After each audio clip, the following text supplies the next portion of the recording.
Narratives with आमिरान। जिस बात का खदशा था वो दुरुस्त साबित हुआ और इंडिया और पाकिस्तान के दरमियान बाकायदा जंग का आगाज़ हो चुका है। अगरचे इसका अभी दोनों तरफ से कोई ऐलान नहीं किया गया और मशावरत का अमल दोनों तरफ से जारी है। अब कल रात जो पाकिस्तान के ऊपर इंडिया ने मिसाइल अटैक्स किए, एयर बेसिस के ऊपर हमले किए, उसके जवाब में जो पाकिस्तान ने जो है फ़तेह मिसाइल का इफ्तिताह किया और शॉर्ट रेंज के एक मिसाइल से जो है इंडिया के अहम जो टारगेट हैं उनको हिट किया। उसके साथ साथ पाकिस्तान ने एक ड्रोन के ज़रिए भी इंडियन टारगेट को हिट किया। इसके ऊपर बहुत दिनों से डिबेट हो रही है कि अब ये जो नई जो जंग की इब्तिदा पाकिस्तान और इंडिया से हो चुकी है एक ड्रोन वॉरफेयर का। ये तो आपने सुना होगा कि इंडिया जो है वो इजरायली ड्रोन्स इस्तेमाल कर रहा है पाकिस्तान के ख़िलाफ़। हरूप नामी ड्रोन इस्तेमाल कर रहा है और जिसका पाकिस्तान ने भरपूर जवाब दिया है। लेकिन पाकिस्तान कौन से ड्रोन्स इस्तेमाल कर रहा है, ये एक बहुत ही दिलचस्प बात है और इंडियन मीडिया इसको मुसलसल हाईलाइट कर रहा है कि पाकिस्तान को जो है वो तुर्की के बने हुए जो ड्रोन्स उनकी क़ुव्वत हासिल है और इसका नाम है BTB-2 और इसको कहा जाता है बेयारकर BT-2। और ये जो तुर्की के जो हैं बड़े आजमूदा ड्रोन्स हैं और इनका इस्तेमाल जो है यूक्रेन की फ़ौज ने भी रशिया के ख़िलाफ़ किया। रशिया, तुर्की, चाइना, सेंट्रल एशिया, ये नाम जो हैं पाकिस्तान की स्ट्रेटेजिक जियोपॉलिटिक्स के अंदर बड़े अहम नाम बन गए हैं। अब इनका ताल्लुक़ क्या है इस ड्रोन की जो जंग शुरू हुई है और मिसाइल जो हैं एक दूसरे की तरफ दागे जा रहे हैं, इसके ऊपर हम इसके ऊपर बात करेंगे।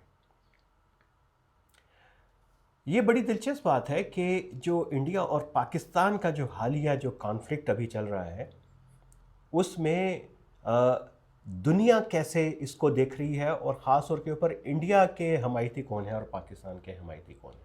और इसमें अगर पहले की जंगें 65 से लेके और करगिल तक की जंगें देखें तो अब सूरत हाल मुख्तलिफ है। शायद नहीं, यकीनन हमारे इत्तेहादी बदल चुके हैं। 65 और 70 और करगिल की जंग के अंदर जो हमें मुस्लिम ममालिक की तरफ से हमायत हासिल होती थी वो उतनी शिद्दत के साथ मौजूद नहीं है जितनी होनी चाहिए थी, बावजूद कि हम सऊदी अरब का रोल देख रहे हैं कि वो टेंशन को डिफ्यूज़ करने की कोशिश कर रहा है। लेकिन ये जो डिप्लोमेसी है ये एक बैलेंसिंग एक्ट भी है सऊदी अरब की तरफ से, यूएई की तरफ से भी एक मुरझाई सी कोशिशें उनकी तरफ से हैं, कतर की तरफ से हैं। तो बुनियादी तौर के ऊपर ये इंडिकेट करता है कि जो हमारे अरब दोस्त ममालिक हैं उनका इंडिया के साथ जो ताल्लुकात हैं उनका बैलेंस करने का एक्ट चल रहा है और उनके इंडिया के साथ ताल्लुकात बेहतर हुए हैं। तो फिर पाकिस्तान के पास क्या ऑप्शन थी? पाकिस्तान में ये बात बहुत देर से हो रही थी कि पाकिस्तान को सेंट्रल एशिया के साथ ताल्लुकात इस्तवार करने चाहिए और ख़ास तौर के ऊपर जब सोवियत यूनियन टूटा और उसके बाद से ये बात जारी थी। लेकिन चूँकि एक हमारा एक सोवियत अफ़गान वॉर के अंदर सोवियत यूनियन के साथ एक पूरी मुखासमत थी और एक जंग पाकिस्तान ने लड़ी थी रूस के ख़िलाफ़ और सोवियत यूनियन के ख़िलाफ़, तो एक हेजिटेंट रही पाकिस्तान की तरफ से भी और सेंट्रल एशियन रियासतों की तरफ से भी जो है वो रिलक्टेंस रही, क्योंकि उनका व्यू भी जो है वो रशिया का इन्फ्लुएंस था। लेकिन पिछले कुछ सालों के अंदर बहुत ड्रामाई तब्दीली आई है। पाकिस्तान के जो ताल्लुकात हैं सेंट्रल एशिया से वो तेज़ी से डेवलप होने शुरू हुए और ऐसा लगता है कि पाकिस्तान जो है वो जो हमारा गल्फ़ कंट्रीज़ हैं, अरब कंट्रीज़ हैं, वो जो हमायत जो दरकार होती है क्रिटिकल सिचुएशंस के अंदर, इकोनॉमिक मफाद के अंदर, उसको डाइवर्सिफाई कर रहा है और सेंट्रल एशिया उसका एक बड़ा जो है वो मरकज़ है। सेंट्रल एशिया में आज़रबाईजान اور ازبکستان پاکستان کے بہت قریب ہیں. باقی جو سینٹرل ایشین ریاستیں ہیں ان کے ساتھ بھی تعلقات پاکستان کے جو ہیں گریجولی امپروو ہو رہے ہیں. ایون کہ تاجکستان جو ایک دور کے اندر جو ہے انڈیا کے بہت قریب تھا، اور جہاں پہ انڈیا کا ایئر بیس بھی موجود ہے، جس کو انڈیا کہتا ہے کہ وہ صرف اس کے میڈیکل جو پرپزز کے لیے ہے وہ بھی موجود ہے. لیکن اس کے ساتھ بھی پاکستان کے تعلقات جو ہیں امپروو ہو رہے ہیں، اور پاکستان کے وزیر اعظم وہاں کا دورہ بھی کر چکے ہیں، اور وہاں کے وفود بھی پاکستان کا دورہ کر چکے ہیں. لیکن سینٹرل ایشیا میں جو اہم جو تعلق پاکستان کا ڈیولپ ہوا ازبکستان کے ساتھ تو ہے ہی ہے، کیونکہ ازبکستان جو ہے افغانستان کے تھرو ریل بھی جو ہے پاکستان آنا چاہتا ہے، اور وہ پاکستان کی پورٹس کے ساتھ کنیکٹ کرنا چاہتا ہے، کیونکہ ازبکستان ایک گروئنگ اکانومی ہے. لیکن ہمارا جو ایک اور بڑا اچھا دوست جو پاکستان کا بنا وہ آذربائیجان ہے. اور جب آرمینیا کی اور آذربائیجان کے درمیان کانفلکٹ چل رہا تھا نکوراگوا کے اوپر، تو وہ اس کی نوعیت وہی ہے جیسے کشمیر کے اوپر. تو پاکستان اور ترکی جو ہیں وہ آذربائیجان کے ساتھ کھڑے ہوئے تھے. اور اب یہ جو ایکویشن ہے ترکی، آذربائیجان اور پاکستان، یہ اس وقت کانفلکٹ کے اندر جو ہے ہمیں نظر آ رہی ہے ہمارے انڈیا کے ساتھ. ظاہر ہے کہ آرمینیا جو ہے وہ ان دو ملکوں میں سے ہیں اور اسرائیل جنہوں نے انڈیا کی سب سے پہلے حمایت کی اس کانفلکٹ میں، اور باقی مسلم ممالک جو ہیں ریلیکٹنٹ رہے ہیں. ایون کہ بہت سارے مغربی ممالک، بیشتر مغربی ممالک، کل بھی ہم نے ذکر کیا تھا، انڈیا کے ساتھ اس طریقے سے جو ہے ان کو سپورٹ حاصل نہیں ہے. تو پاکستان کا جو نیا اسٹریٹجک جیو پولیٹیکل جو فیلڈ ہے وہ ہے سینٹرل ایشیا. اور اس میں دو کریکٹر بڑے امپورٹنٹ ہیں کانفلکٹ کے حوالے سے، وہ ہیں ایران اور افغانستان. اور پاکستان سینٹرل ایشیا کے ساتھ اچھی جیو پولیٹیکل ایکویشنز اسی وقت ڈیولپ کر سکتا ہے جب ہمارے مغرب کے اندر جو ہے حکومت جو ہے وہ پاکستان کے ساتھ فرینڈلی ہو، اور چاہتی ہو کہ پاکستان کے ساتھ اچھے تعلقات رہیں ہمارے. اور دوسرا ایران.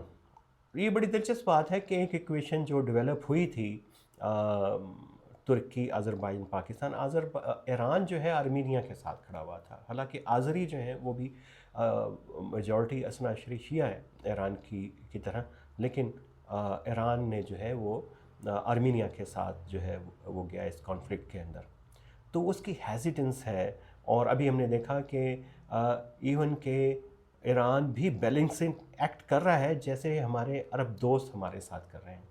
تو جو بالکل واضح طور کے اوپر پاکستان کے ساتھ ہمارے دوست کھڑے اس میں ترکی ہے، اور جس کے جو ہے TB2 ڈرونز جو ہیں ان کی حمایت حاصل ہے. اگرچہ ترکی کہہ رہا ہے کہ ہم نے کوئی ڈرونز پاکستان کو اس طریقے سے نہیں دیے، لیکن یہ مسلسل انٹرنیشنل میڈیا میں یہ خبریں آ رہی ہیں کہ 2 مئی کو ایک جو ہے وہ C-130 جو ہے ہرکولس ترکی کا پاکستان آیا، شاید اس میں یہ اکوپمنٹ تھے، اور ایک جہاز جو ہے کراچی پورٹ پہ اترا اور اس میں یہ سارا اکوپمنٹ موجود تھا. لیکن ہمیں تو پتہ پاکستان اپنے بھی ڈرونز بناتا ہے، اور وہ اس کو افیکٹولی جو ہے وہ ٹیسٹ بھی کر چکا ہے دہشت گردوں کے خلاف قبائلی علاقہ جات میں بھی، اور افغانستان کے کچھ علاقوں میں کہا جاتا ہے کہ یہ وہاں پہ ان کو ٹیسٹ کیا جا چکا ہے.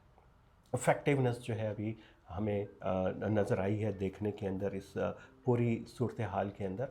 تو اب یہ جو نئی سچویشن ڈیولپ ہو رہی ہے، اور ایک بڑا انٹرسٹنگ اس کے اندر پہلو یہ ہے کہ جو پاکستان کے سینٹرل ایشیا کے ساتھ جو تعلقات ڈیولپ ہو رہے ہیں، یہ جو انڈیا کے بہت قریب یہ ممالک رہے ہیں اور پاکستان سے تعلقات استوار کرنے میں بڑے ریلیکٹنٹ رہے ہیں اپنی آزادیوں کے بعد.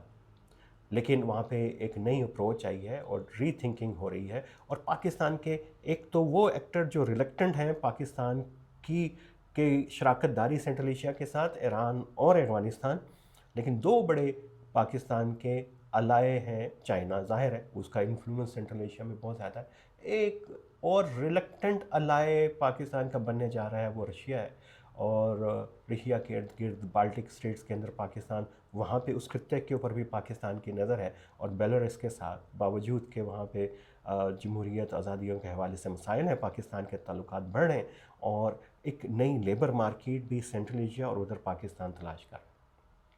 तो दुनिया बदल रही है और ये जो पाकिस्तान और इंडिया की जो जंग है जो शुरू हो गई है, इसने हमें बताया कि हमारे साइड के ऊपर हमारे दोस्त कौन हैं और कौन हमारे रिलेक्टेंट जो हैं दोस्त हैं, और उस तरीके से खुल के हमारी हमायत नहीं कर रहे जैसे वो करते रहे हैं हमेशा से पाकिस्तान की 76 साल की तारीख़ के अंदर।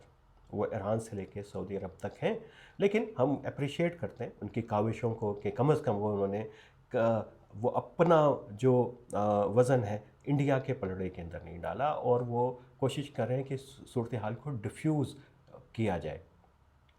तो जंग के अंदर ही, मुश्किल के अंदर ही दोस्त और दुश्मन की सही पहचान होती है और पाकिस्तान को भी हुई है। और अब देखते ये हैं कि ये इस जंग के बाद होगा क्या। वैसे जाते जाते ये भी बता दें कि इंडियन मीडिया जो है वो जिस वॉर हिस्टीरिया के अंदर है वो पाकिस्तान और अज़रबैजान को पाकिस्तान के साथ टैग कर रहा है, उनको अपना दुश्मन डिक्लेयर कर चुका हुआ है इंडियन मीडिया। तो अपने दोस्तों को भी पहचाने।